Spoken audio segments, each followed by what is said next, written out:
It's wild, right? To think how much we rely on television now, news, entertainment, I mean, it's everywhere. But imagine, like 100 years ago, the idea of like sending moving pictures into people's homes. It was kind of crazy. Oh, totally. It really shows how fast technology changes. Back in the 1920s, radio was like the big thing. Like the internet today kind of completely changed how people got their news, listened to music. And then there was film, of course. Those silent films were being replaced by talkies. It was a whole new world. But television, that was still like science fiction stuff. And then this guy comes along, John Logie Baird, a Scottish inventor and a real visionary. He was determined to make television a reality. And it wasn't like he was some big shot with tons of resources. He was more like a tinkerer, a real inventor, driven by this like Yeah. passion. He just knew television could be huge. And the thing is, he did all of this while being partially deaf, which just makes his accomplishments even more impressive. Think about the perseverance that took, the ingenuity. It's incredible. Absolutely. Talk about overcoming obstacles. Baird's story just shows what you can achieve with persistence, a bit of luck, and a whole lot of ingenuity. So picture this. It's the roaring 20s, right? Jazz, flappers, and a whole lot of social and technological change happening all at once. And amidst all that excitement, you've got John Logie Baird working away in his workshop, determined to give the world television. You have to remember, the world was ready for something like television. Radio had already proven that you could send information through the air. People were hungry for new ways to connect and experience things. And Baird was ready to give it to them. Imagine this. January 26th, 1926, a freezing cold night in London. This crowd of people are huddled in Baird's attic room. It's tiny, you can barely move. And they're all practically buzzing with anticipation because they're about to see something totally groundbreaking. The very first public demonstration of television. Now forget about your fancy flat screens, your 4K, your OLED. This was television in its absolute infancy, raw almost. What's so cool about Baird is he was working with what he had. He created this system called mechanical television using these spinning discs. They were called Nipkow discs. And basically, they had these holes punched in them in a specific pattern. So as the disc spun, it would scan an image line by line. Kind of like a way more complicated version of those old film projectors, if you can picture that. Okay, so we've got these spinning discs, right?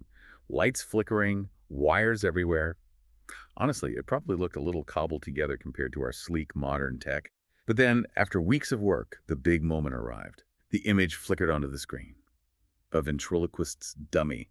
Yeah, you heard that right. This dummy, with his big painted smile, beaming out at everyone in the room. And yeah, the image, it wasn't perfect. It was blurry, flickery, but that's not really what mattered. It was the idea of it, you see. This was the very first time moving images had been transmitted into a home. That was revolutionary. It's crazy when you think about it.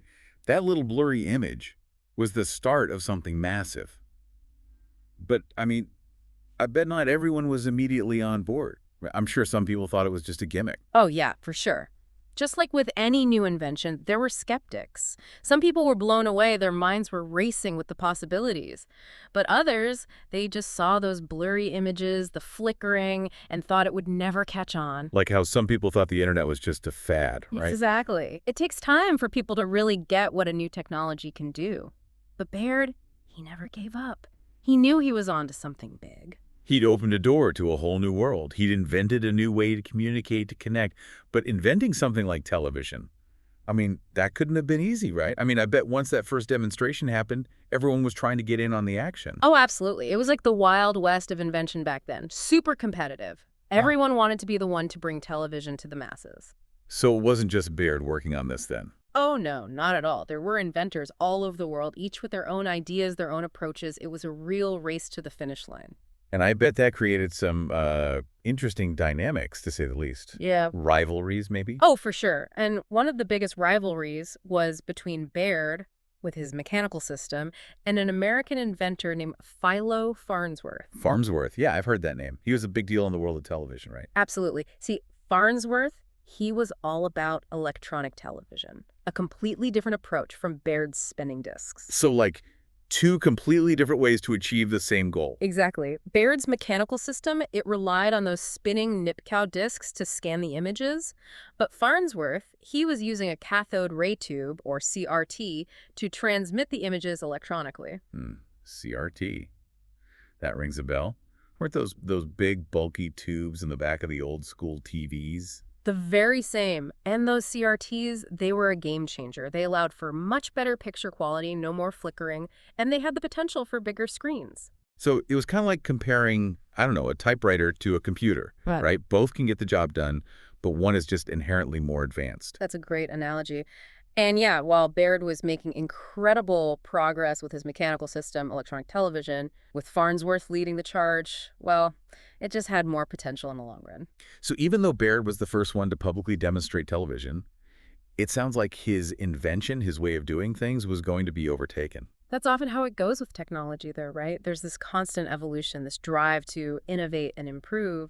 And Baird, to his credit, he never stopped innovating. Yeah, even with all this competition, he didn't just give up. He kept pushing forward. Exactly. And in 1928, get this, just 2 years after that first public demo, Baird manages to transmit a television signal across the Atlantic Ocean. Whoa, hold on. 1928. Are you serious? Sending a live image across the ocean back when a phone call to Europe was a big deal. That's unbelievable. Yeah. It's mind-blowing, right? I mean, can you imagine what people must have thought? It was like something out of science fiction. It really puts things into perspective, doesn't it? This wasn't just about watching a fuzzy picture on a tiny screen. This was about pushing the boundaries of what was possible, connecting the world in a way that had never been done before. Absolutely. It was a pivotal moment, a glimpse into a future where distance would become less of a barrier, where people could share experiences in real time no matter where they were. It was the beginning of our globally connected world. Wow. And he didn't stop there, right?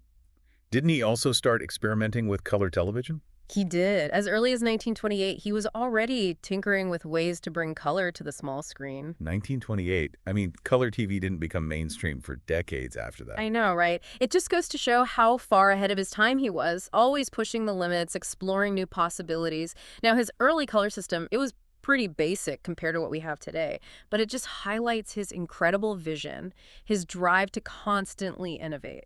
He wasn't content with just inventing television. He wanted to make it better, more immersive, more lifelike. He was a true visionary. It's pretty amazing when you think about it. Baird's determination, his vision, it really paved the way for the television we know and love today.